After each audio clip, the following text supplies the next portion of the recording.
everyone. Welcome. It's really my pleasure to be here on this stage, talking to so many great people, a lot of specialists. I really inspired by presentations which we all heard so far. Great event, great time. So now let me give you my way of thinking. There was a very great presentation from the procurement perspective. A lot of people told you stories from the IT perspective. I'm really on this side, right? I'm not a procurement person. I'm the IT person who is leading the global team for the global company.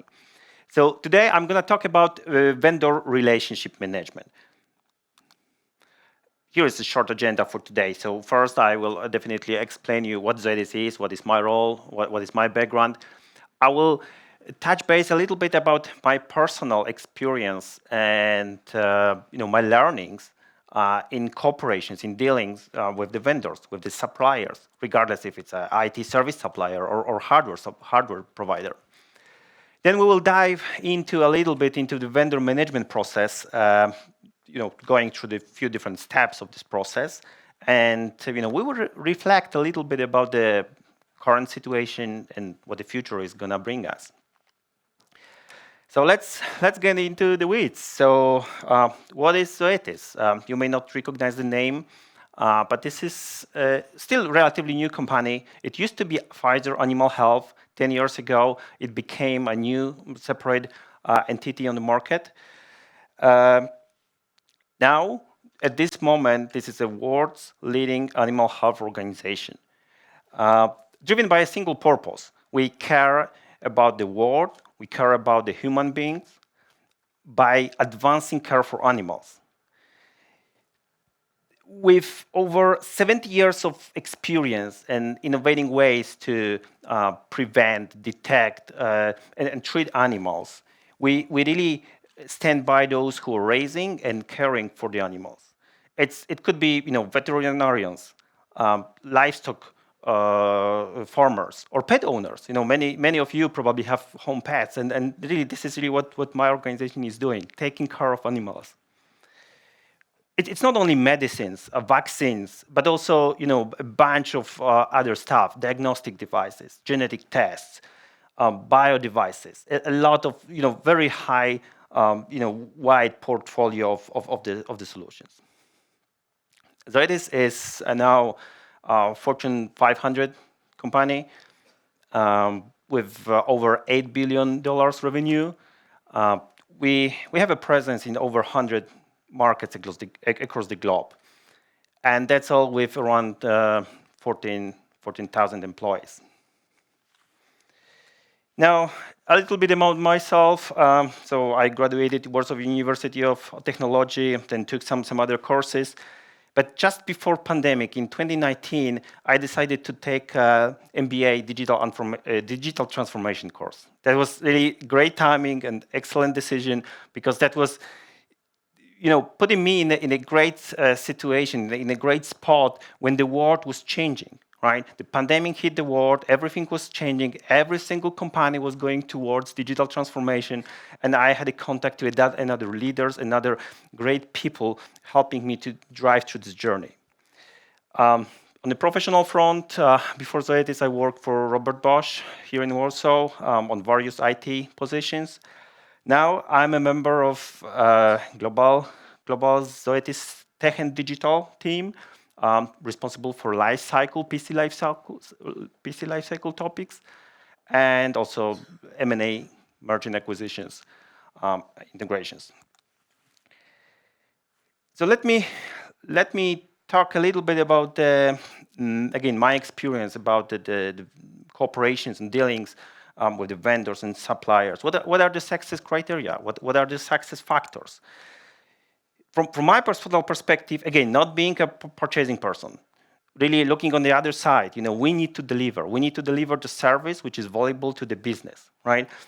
So we need to have a great collaboration with the vendors, with the partners, right? Frequent communications, strategic partnership, And win-win strategy, these are the key pillars which I would like to highlight as the most critical from my perspective for a successful collaboration with the partners. And again, that's regardless if it's a IT service provider for outsourcing, right, or hardware delivery. My team manages PC procurement for the whole globe, right, for the entire organization. I really highly rely on service providers. Huge part of my team is the vendor who really do the job for us. So again, from my perspective, it's really on both sides, on a service level and goods delivery. A little bit about my team, what we do for the organization.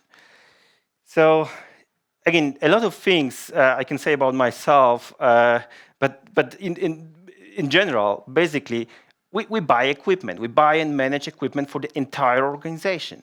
That's really for BAU purposes, to support the growing organization.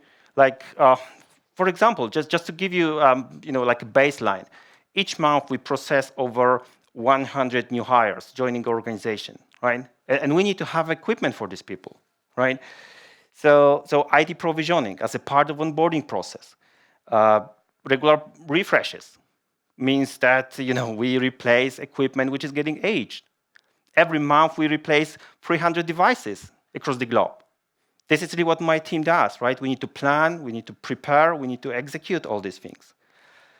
And of course, we also process individual business requests, right? If there is a need for, I don't know, high performance machine or something like this, they go to us, and we need to process that kind of requests.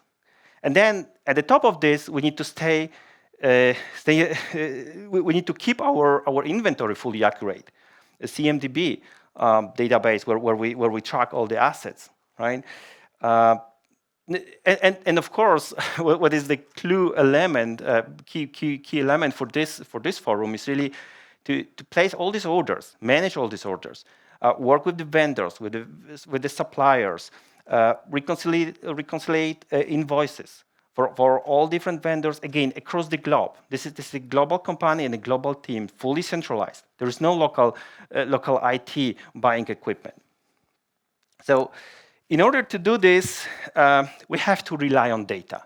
We have to rely on accurate information from any given location. That's why we have tons of different tools and dashboards showing live information. What's the current situation of the hardware? How many laptops, this particular model, we have in any given location? How many monitors or whatever we have, right? So we have instant view into that kind of level of details. The red line here on the chart would represent a minimum threshold.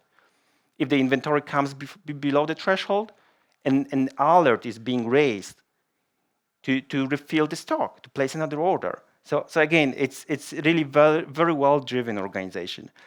Then the other chart on the right hand side, you would see like a full year projection.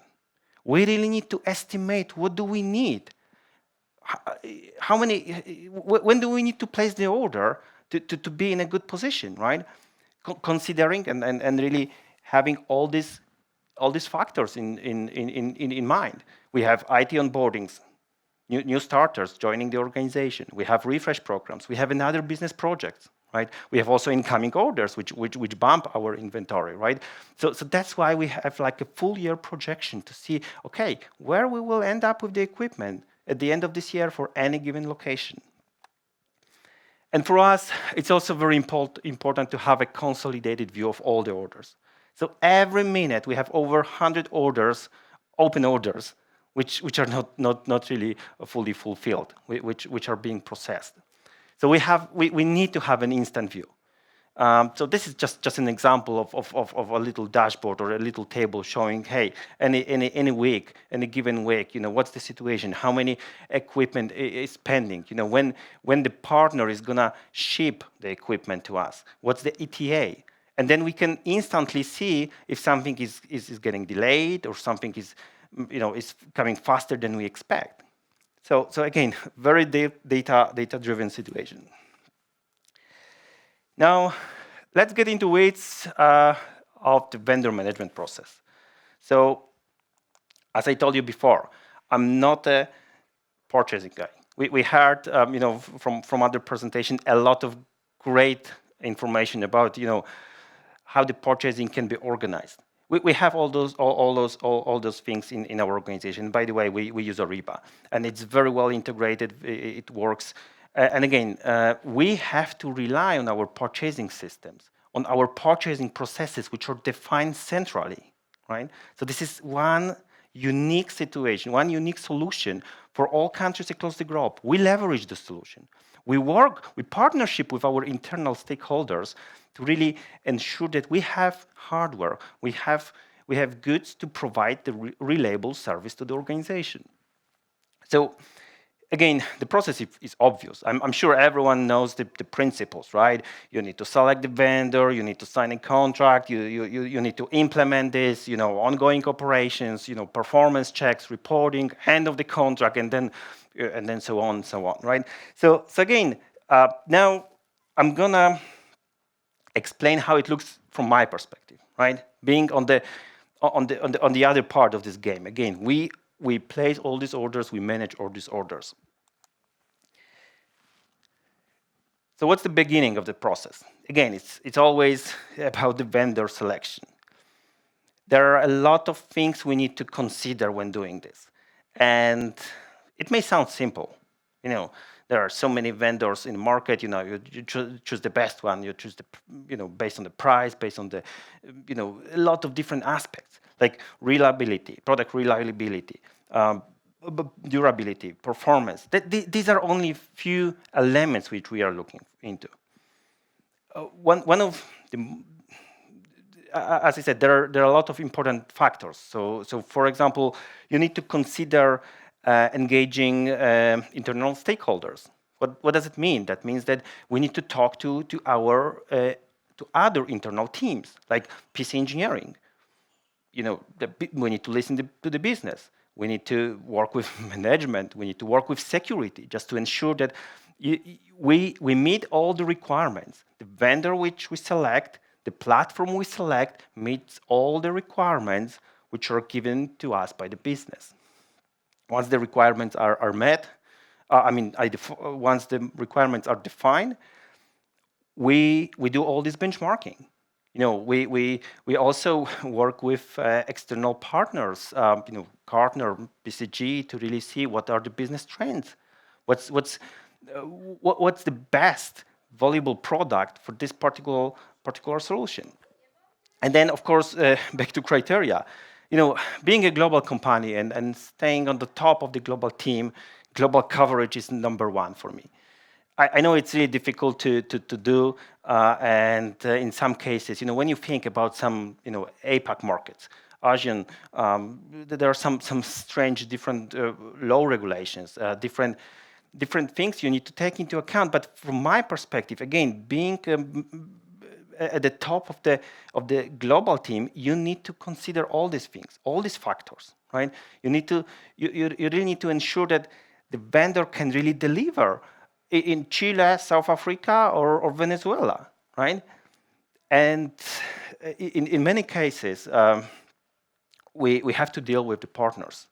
So we select the vendor like a strategic partner, that's what we said, and we have direct relationships with the vendors. The biggest markets, which is more or less 20% of our organization, is really served by direct deliveries. Means that, again, we have a direct relationship with a vendor, no third parties, no resellers, no distribution, just direct delivery to our company. But that's 20% of the entire portfolio. Then we have another 80% smaller markets where we have to find the partnership, right? The relationship with the vendor. There is really no room for any kind of individual interactions with the vendor. So we are looking for the partners that can serve multiple countries, like at least a region, right? Or ideally, again, global service providers that can deliver hardware globally. And maybe they deal with another partners, with the local resellers or local distributions, right? So again, these are all the challenges we have selecting the vendor and really signing this master agreement, global agreement. Of course, negotiations, this is domain of procurement, right? That's not really, my personal responsibility, but of course, there are a lot of important factors like, special pricing, payment terms, all the other legal conditions, right? Country lending factors. So, what are the tax in Egypt, right? What are the legal restrictions or legal tax in Venezuela, right? So all these things, all these country lending factors would need to be included in a discussion in the contract. From onboarding perspective, as I said, we rely on Ariba, and we really use Ariba network for the e-invoicing, automated purchase orders, and even vendor onboarding. There is a model in Ariba. Basically, the vendor gets the registration link and fill all the fields to get registered in the system. Important factor from the security perspective, again, more for service providers than hardware suppliers. It's a third-party risk management. That is a very strong point on the onboarding process. Every given vendor would need to go through this path to really ensure that our organization is protected, is secure from the information security perspective. Now, when you have the vendor onboarded, it's not getting any easier, right? You really need to stay on top of the vendor. Just put it clear, right? You need to work with the vendor. You need to cooperate with the vendor. You need to measure performance and deal with all the problems, right? So my team meets with the vendor regularly, like 2 times a week. We have meetings with the vendor. We try to, again, track all these orders. Not every single one, because it's impossible with this scale, right? That's why we have tools to really identify the ones which are at risk, which are a danger, right? If something got lost, if something got delayed, right? These are the topics we need to deal and work with the vendors. And continuous improvements, that's never-ending story, right? Now we are working with vendors towards automated assets creations. Again, even better tracking and reporting systems. So we can see at glance all these different orders, again, across the globe. That's the key statement here, and I keep repeating, as broken record, right? We are a global company. I'm driving a global team, and we need to look into this from the global perspective. Now, sometimes, you need to evaluate the risk, right? You may even want to consider changing the vendor to an alternative one, right?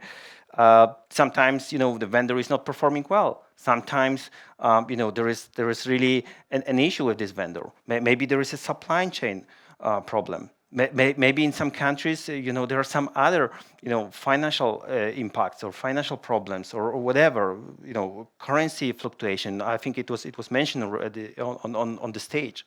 These are the problems which we need to deal with and work on a daily basis. What is also important from the entire process for the vendor management is really to have this kind of renegotiations runs, right? So like a tender process. When we sit down with different vendors, with different service providers, and ask them what you can do better for us. And this is really what we do regularly. This is really how we operate.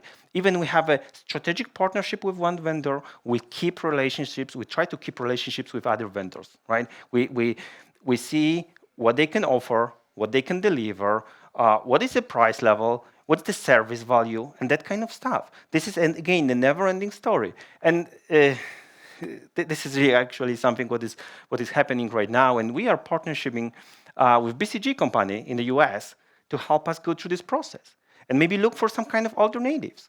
Maybe they can also show us what are the industry trends, what the other companies are doing. We try to listen, we try to observe and adopt ourselves, right? So, such kind of consulting companies, they may not have a full picture of our environment. They may sometimes suggest solutions which are not optimal.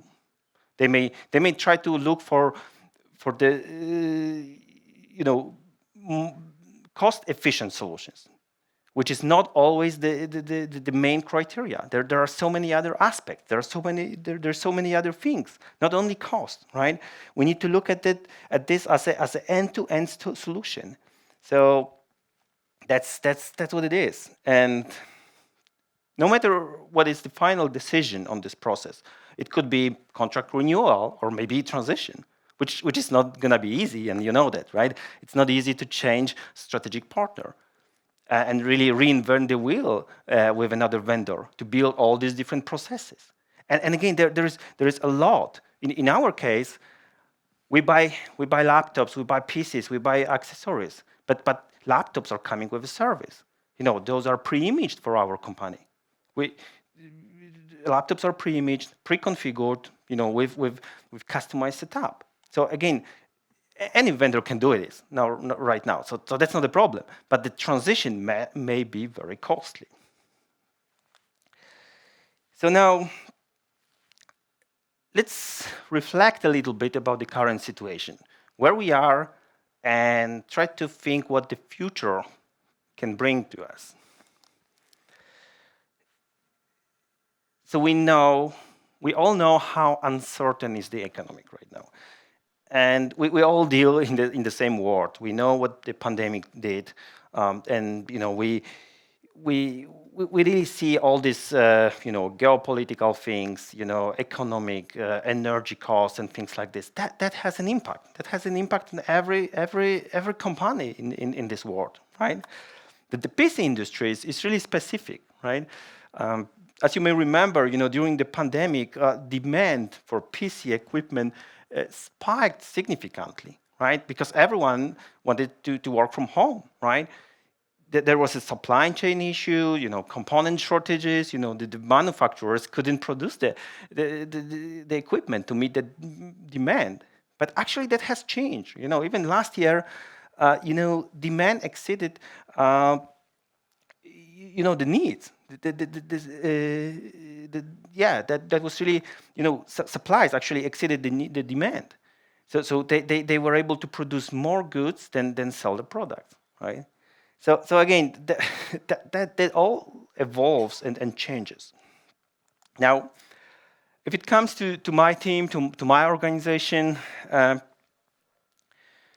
we are going to continue working with our service provider to, again, make our service even more efficient. This is a data-driven service, as I mentioned. We really need to rely on data, so that's why we go towards automation. A lot of things are already automated. All these ID onboarding processes, the whole purchasing process is fully automated from the procurement perspective. The PRs, POs, e-invoicing, that's one thing. But it's more on us how we manage tons of orders, because these are not a singular orders. This is a tons of orders my team needs to manage globally. So that's why we try to, again, automate as much as possible, leverage a lot of data for analytics, for predictions, leverage historical trends. So no one can tell you, how many new hires you will have in Singapore next year. But we see the trends. We have all historical data. So we can see, of course, we can work with the business to see if there is an expansion plan or whatever, right? But we at least have a baseline.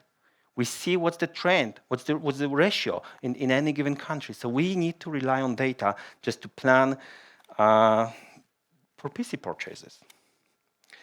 And of course, none of those could be done without strong relationship with the vendor. That's the kind of conclusion of my presentation. That's why it's so important to maintain vendor relationship continuously and try to devise it to the win-win situation, where when we want to do the business with the vendor, we want to run the business with the vendor, they want to do the business with us.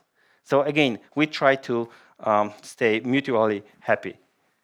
That's really end of my presentation. So thank you very much for your time.